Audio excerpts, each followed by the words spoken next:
Salut la plèbe, c'est Baron Kumori. Ah parce que je dis pas, c'est mon pseudo. Et bienvenue dans Taisez-vous. Non, laissez-le. Non, appelle remplacé. Alors nouvelle émission, qu'est-ce que c'est? Là c'est un super jeu de mots. Et c'est en plus une émission qui parle de sujets variés. Sur le thème du manga et même de la pop culture en général. Donc aujourd'hui, on vous parle d'un sujet très spécial. Laissez-moi vous raconter une petite histoire d'abord. Mercator, raconte-nous une histoire. L'histoire du petit Kumori qui, pendant Noël, demandait des cadeaux. Et a vu au fond de la Fnac un joli petit album Dragon Ball. Tu fais le malin parce que tu as un saillant.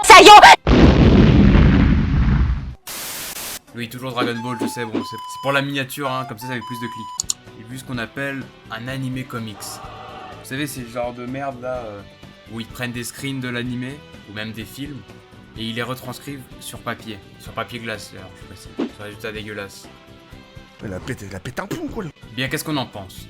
C'est bien. Bah non, mais c'est dégueulasse, tu peux pas dire ça, Goku. Non, mais qui a fait ça? Alors toi? Qu'est-ce qu'on fait de lui? Est-ce que je le tue? Je l'enterre ici?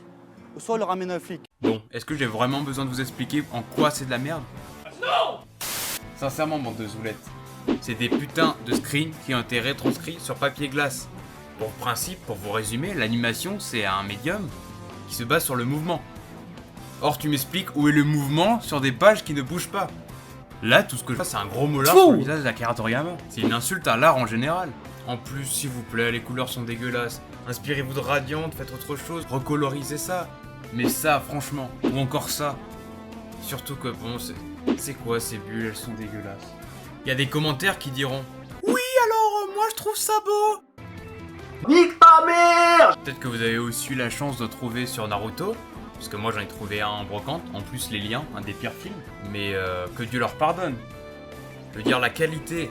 Déjà d'où Naruto Shippuden est connu pour sa beauté dans l'animation.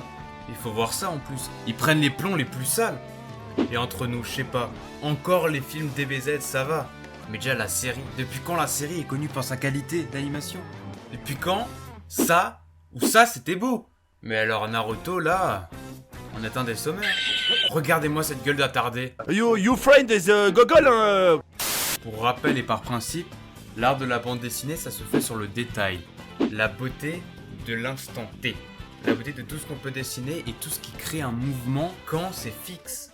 L'illusion du mouvement on pourrait dire, même si c'est pas un peu une fausseté ma foi. Mais alors l'animation, par principe ça bouge, tu peux pas mettre 3000 trucs qui encombrent l'écran. Ça serait moche, il faut une animation lisible, qui flotte. Qui est très jolie. Après je sais pas si c'est vraiment pour votre intérêt d'acheter des versions animé comics, vraiment ça s'appelle comme ça.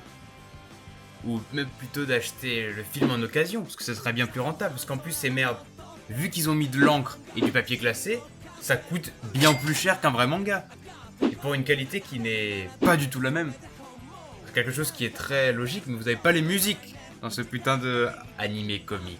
En fait, le majeur problème, c'est que ces animés comics, ça a été pensé en animation. Et ce que tu fais, c'est un boulot d'adaptation, certes, mais c'est pas retranscrire, changer et un petit peu, on va dire, sculpter pour faire plus poétique l'œuvre pour la rendre dans un autre média et en faire quelque chose à part. Là, c'est concrètement, tu prends ce jeu-là, tu prends le petit carré et tu l'enfonces dans le triangle jusqu'à que ça passe. Ou même, on pourrait trouver un autre commentaire. Oui, mais ça me permet de voir le film si je peux pas l'acheter en DVD. Et comment ils font les sourds? Shut up! Mais qu'est-ce que tu crois, fils de pute? Déjà, pour les sourds, il y a une putain de version sous-titrée. Et franchement, est-ce que ça vaut le coup? Tu veux acheter un truc qui coûte 8 putains de balles de merde? 8,25€ pour les Naruto, les trucs dégueulasses. 7,25€ à peu près pour les Dragon Ball, les films. Alors que tu peux acheter putain un DVD. Je sais pas, en occasion, il doit coûter pas très cher en plus, hein, parce que les vieux films DBZ, voilà, ça se trouve. Donc où est l'intérêt? Autre commentaire. Pour moi, ça retranscrit très bien le visuel d'Akira Toriyama. Vous avez de la merde dans les yeux? Donc vite fait pour vous raconter l'histoire de cet animé comics. C'est l'histoire de Thalès en français. Tout laissé, ce fils de pute qui prononce en japonais. L'homologue de Black Goku.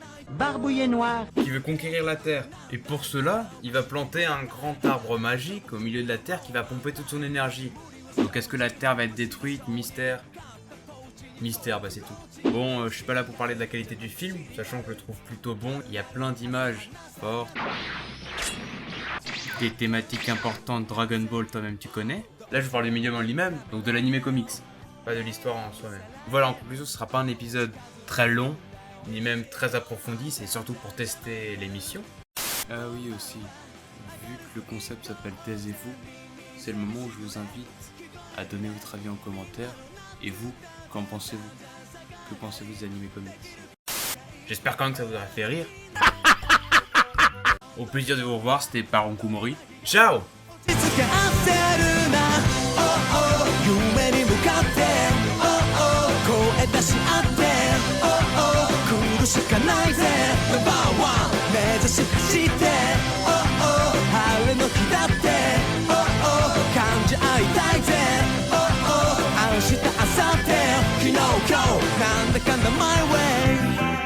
あ、celle-là, elle était bien, celle-là.